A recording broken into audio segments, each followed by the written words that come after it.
Hey everyone, welcome back to Rhythm Railroad.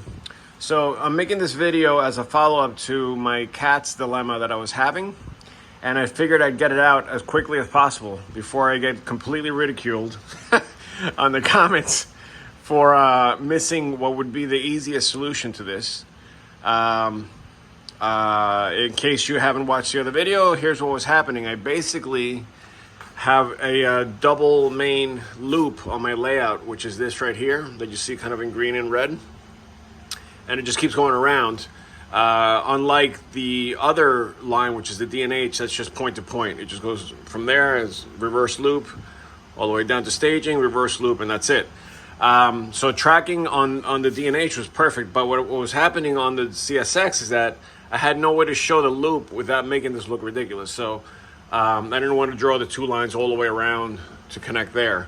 So when the labels for the locomotives or the trains would track like they typically do now, it would get to the end here and it wouldn't see where it needed to go because there was no connection. So the label would just stay here, but the train would appear here. So there was no way to get the labels from here to here with the way I had it set up previously. So it was brought to my attention, as you can see in the comments below, in a very funny way, that it was just a couple of clicks of a button to fix, and that would have been it. If only I read the entire options box and not kind of think that there were like decorations under the main, top options that it has in the box, and I'll show you that later. But all I had to do was just read a little bit more, and it would have fixed everything quickly. And but I'm really happy that I didn't go ahead and do what I was going to do, which was create fake blocks, like hidden blocks and hidden lines on cats. So thank you to all of you who brought this to my attention, especially my buddy Tom, who literally got on the phone with me, and after I asked for help. He walked me through it, and then I had just a few little things I had to fix on my own to figure out, but he walked me right through it, and I really appreciate that, Tom, for helping out with the software. So yeah, I didn't cut any gaps, I didn't run any wires, so this is all good. So let me show you what I did and what is happening now, which is exactly what I was looking for. So the reason why you see all this green right now is because I have all the signals on fleeting. So what that means is that as soon as it clears a block, it'll go back to the next possible signal indication to proceed. So whether it's some kind of yellow signal or some kind of green signal, it figures it out on its own. So right now, actually, this is a good time because the labels are right at the end of the block here, and the idea is that these labels, well, this one is heading in that direction, so the top one doesn't matter. That's been doing that anyway.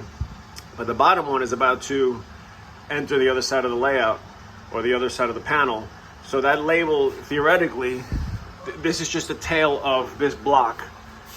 So that label theoretically should pop up.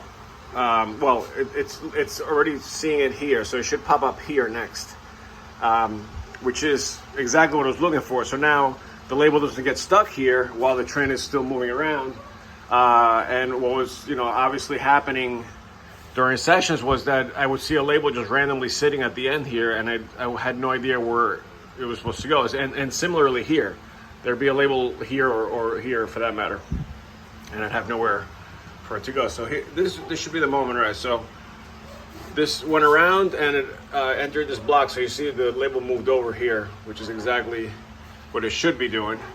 And obviously it'll go around again, get through all these blocks, and then it'll pop up again where it is now.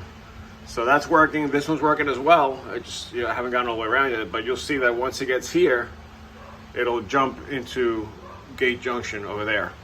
So a few things that actually helped me.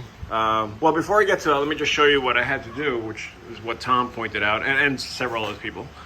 When you go to the design panel, what I was confused about was that I thought when you do something like this, a little extension to reflect what's happening on this side, I thought the issue was that you had to create another block or assign some kind of like end to this thing so that it would see the next section, which is silly. I don't even know where I got that logic from. But the point is that what you're supposed to do is not assign a block at all, not assign a boundary, a track boundary. The block has to be there. It has to know that this address is the same as this address. But it has to understand also that this is not the end of the line. So if you put a boundary here, it thinks it's the end of the line. The boundary should be on the other side, because obviously you're splitting two separate addresses or two separate blocks. So when you put your cursor on the cell here that you're trying to edit and you hit Control E, you get your window over here. And so my stupid brain was just reading the top stuff and not what this, I had no idea what this was, so I was just kind of like glancing at it and being like, oh, that must be for really complicated things. So I'm just gonna skip over that. But this was exactly what I had to do. The problem is that when you click on joins adjacent track, you're telling it to go to the next thing right next to it. Obviously, that's what it says. But when you uncheck that, when you take the check mark out of that box, then you're basically waking this section up, and you're allowing yourself to choose what cell or where on the panel, it could be anywhere, you want that block to continue. So in this case, the columns being the vertical and the rows being the horizontal, the column, this is telling me that this block has to continue somewhere on the panel. So it's going to continue on column 52, row 16. So you can see row 16 is there, right? And column 62 is up here. So that's where I wanted to, link up to. But here's where it got tricky, because I tried this and it worked, but then it was doing some weird stuff. It was creating splits in the block. The trick is that I thought you had to tell it that this is happening on the left side, right? Because you would think you're editing this, it's happening on the left side. But no, what you're doing is you're telling the computer that the block where you're going has to have some kind of edge to it. So that edge is actually on the right side because it's on this side. And you can even see there's like a little thing that it gets added there, a little yellow dash. It looks like a dot on the phone, but it's a dash. So that's where I was goofing things up. I was putting left here, and I had the numbers right, but I was throwing everything for a loop, and it was creating the boundary on the left side. No, it was creating the boundary on the left side here. So they would be splitting this block here or this cell, and then it was acting weird. So once I figured that out, then obviously I just copied it onto the other one, and it worked out just fine. So that's the trick. You have to look at me teaching people what to do, even though they're all making fun of me on how I mess this up. But that's how you learn, I guess. So you have to decide what block you want it to go to, and then this edge is referring to the block that you're talking about here. So that would be on that side in this situation. And that's it.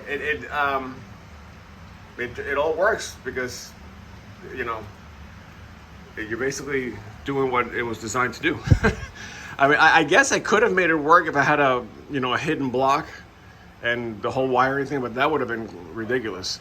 So I'm glad people helped me out with this. I really appreciate it. While I was doing all that, I actually took advantage and I cleaned up my panel a little bit more. I've been noticing that when the blocks move over, let me just show you on the real panel here. When the blocks move, or when the tracking happens, it only goes to the next possible cell. So in other words, let's say you're on this turnout here, right? So if the train's going this way, when the label moves, it goes to that cell, and then to that cell, and then to that cell. But then when it goes into like a long block, for example, like you see how this was longer here? If the label is here, when it jumps, it'll go to the beginning of this line, which is the next cell. And then when you get into the next block, it'll jump from here all the way to the turnout.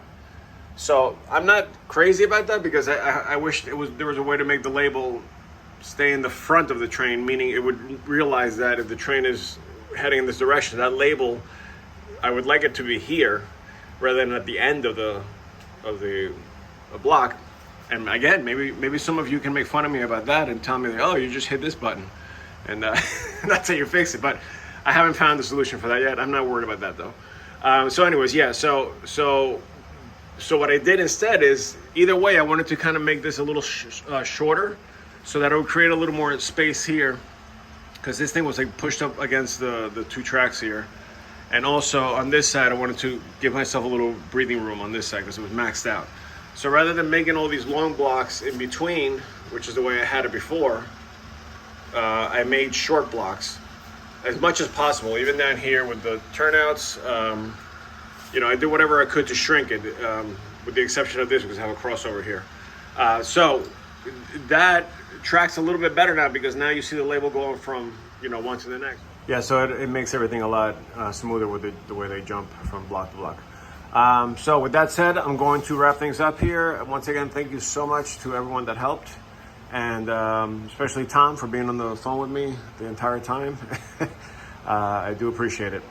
All right, take care.